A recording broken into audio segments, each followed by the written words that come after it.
Hello and welcome to another Morbid Day video. Today we're going to be doing a little bit of a collective haul. It's crazy to think about, but we're already in spring. I've swapped over to my spring wardrobe, put away all my fall winter stuff. So currently I've been shopping for spring summer pieces that will work well for those two seasons. I have 4 pieces total. Half of it are shoes and then the other half are going to be bags. And probably to nobody's surprise, this is all going to be under the Coach umbrella. But without further ado, let's get to the unboxings first.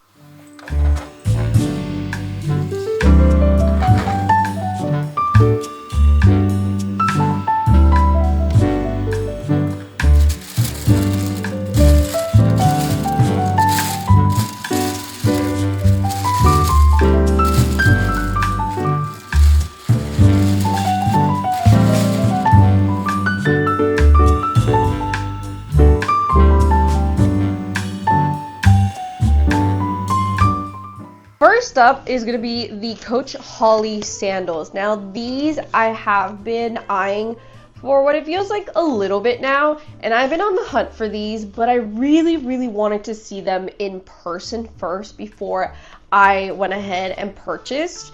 When I first saw them, I could only see them online. They weren't available at my local Coach boutique. I told my sales associate I was really serious about checking these out. So if they ended up getting them in stores to let me know. And to my surprise, my sales associate ended up text messaging me and she said that the Holly sandals were in.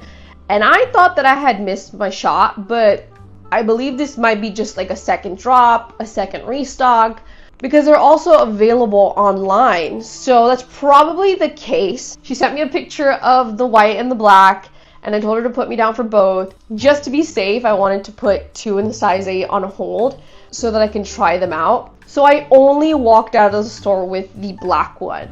The moment that I saw them in the store, I was very iffy if I was gonna end up liking them because they are a gorgeous, beautiful quilted sandal. They are very reminiscent to the new quilted tabbies and just in a sandal. And although they're really stinking cute and beautiful, the bottom of them, the sole actually is what's worried me. I believe this is the sole, but that worried me because it's very flat. There is no grip. However, when I got home, I tried them on. First thing that I did, and surprisingly, I enjoyed them. I really liked them. I thought I'd be slipping and sliding all over the wood floors. That was not the case. Very surprised about that. But I ended up keeping them. I like their look. I think they're very elegant. And I wish that I would have gotten the white ones. I still haven't gone back for the white ones, only because I just bought a pair of dupes of the MADISON sandals, I believe they're called. The ones I got were from Steve Madden, so that kind of takes care of a white sandal for me, so there is no point of going back. Another thing that I think is a little bit of a miss, but it's not the biggest deal, is that I intended to wear this shoe with my quilted tabby. However, I have the silver hardware tabby, and this is in the brass when it comes to the C detail. So that's not really gonna work out unless I decide to mix metals, which is also a possibility. But I think it would have been a little too on the nose, and I think it would have been a little bit too matchy for me. So I'm actually fine with the fact that it's not going to match. I would probably just pair this with something else. Otherwise, I feel like it'd be a little cringy. I don't know.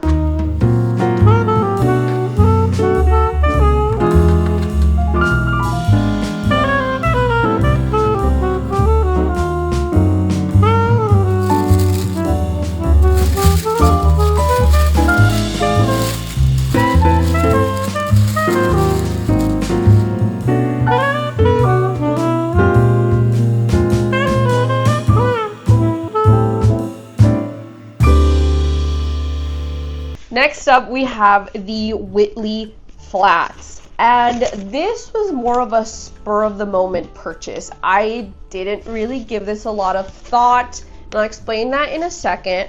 But these shoes are technically not a true unboxing. Something you gotta know about me is that I am very, very impatient, and there's no way in heck that I could ever see myself doing a true unboxing. But these have already gotten used a whole ton. We will see how they wear down. I can see them wearing down very easily because I feel like that's just the nature of a flat. The reason this was a spur of the moment purchase is because I am a very short gal. I am 5'2". I have never in my life craved flats, ever. Never ever. I've always been a heel person. A flat, however, I have never seen myself really gravitating towards. And I have dodged the whole flat trend this last year. That's continuing on to this year. I have dodged it like the plague. Until this point, until now, when I saw these, I was like, there's something really appealing to me about them. I don't know if it's the double strap. I don't know if it's because it's Coach and I'm on a Coach kick. I don't know if it's because of the little C that dangles there.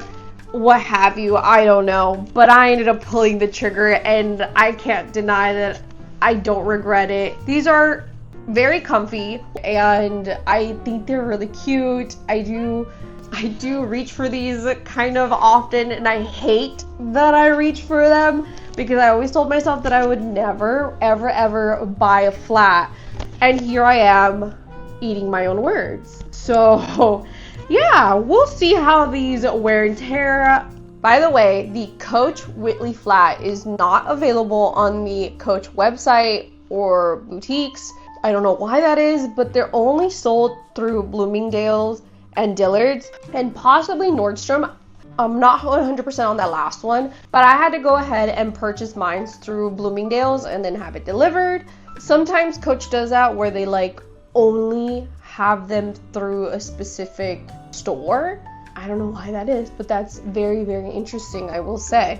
Also, a really quick update on my Coach Caddy watch. I was able to get it fitted at my local boutique. I want to do a more in-depth video, but basically Coach will offer it if there's somebody in store that is a watch expert. They can, and they will fit it for you for free. We're gonna go ahead and move on now to the unbaggings because these are pre-loved, so clearly we can't do an unboxing. But this bag here is just newly on my radar, and I'm so glad that I ended up finding her and adding her to the collection because this was definitely a missing piece with me, and I'll explain in a second. So let's go ahead and, which by the way, I've never seen a dust bag from Coach like this before. It's definitely new to me, but here are the handles in suede, might I add. Sneak preview, another black bag as well. Oh, another sneak preview. But okay, enough teasing. Gosh, I love this bag. This is actually, I'm not even sure what her name is. I would love to know some more information on this bag. So if anybody recognizes this bag, and as well, I'm gonna leave her serial number on the screen as well. But I actually don't know much about this bag. I believe she's called the Coach Madison. I have been looking for a razzle dazzle, sparkly, going out bag for myself for quite a while. Ever since I saw the Prada re-edition, the really sparkly one with all the little like jewels on it. That one is really razzle dazzle in your face. I wanted that bag, but when I found out that Coach did this bag, I was like, forget the Prada bag. I want this one. So I went on a hunt. I looked everywhere, and there are a lot of these in the wild, by the way. But I was looking for a very pristine one, and that's when I came across her, and I had to go for it. I have to hold her against my head. And not only that, I can literally grip her with one hand. So she's not that big of a bag. It makes for a really good night out purse, like night out on the town, which I've already done. And I took her to a bar, and she was such a stinking cute like add-on to just a little black dress moment. And I love, love, love the crystal. She doesn't have any missing. Not all of them had the little crystal tag, so I definitely was looking for one with the crystal tag. Like, it had to have the Coach dog tag with the crystals on it. I thought that was just so cool. She does have her suede like handle. She does have suede lining, and then on the sides, she kind of reminds me of a Coach Soho bag. Like, the silhouette is very Soho. I don't know. She does have a little like ribbon in the back, and it kind of like weaves through. I thought that was a really cool backing. I was like, what compelled them to do this? That is so interesting and neat. And then on the inside is also fabric. It is pink, and I am not a sucker for pink. If I'm being honest, I actually hate the color pink. And I just found this to be the coolest lining ever. It's still in silk. The inside was held up really well by the previous owner, which I'm so grateful for.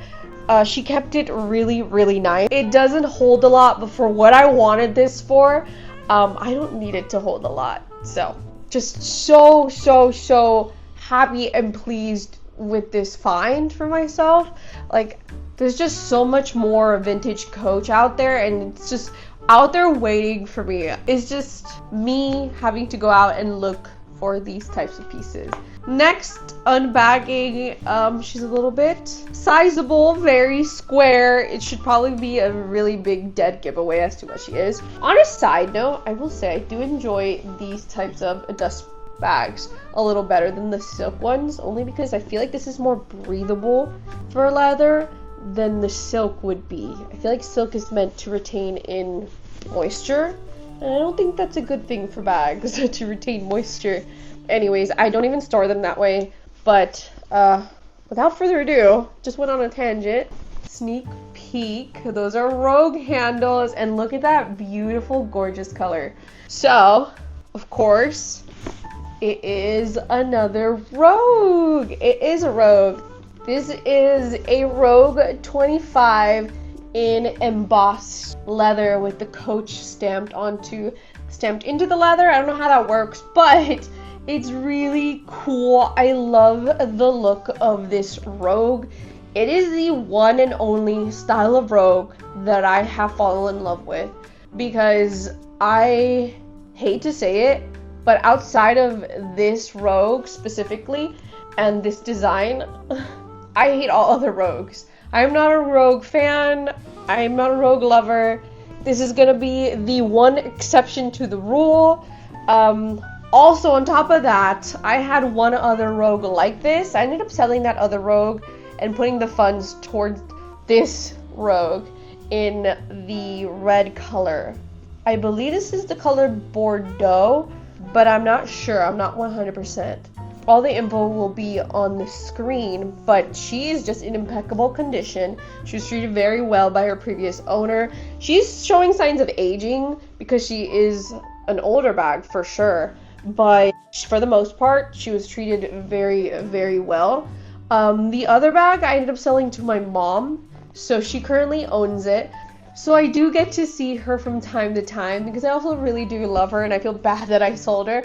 But at the same time, she wasn't getting any use. It was just sitting in my closet, and that was not good and didn't sit right with me just having a bag collect dust. I ended up selling my last Rogue 25 because of the color. It was in this like pinky beige color. I believe it was called Breachwood.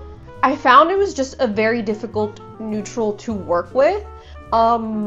I also don't like color very much. I'm very picky when it comes to color, but the red just works for me, obviously.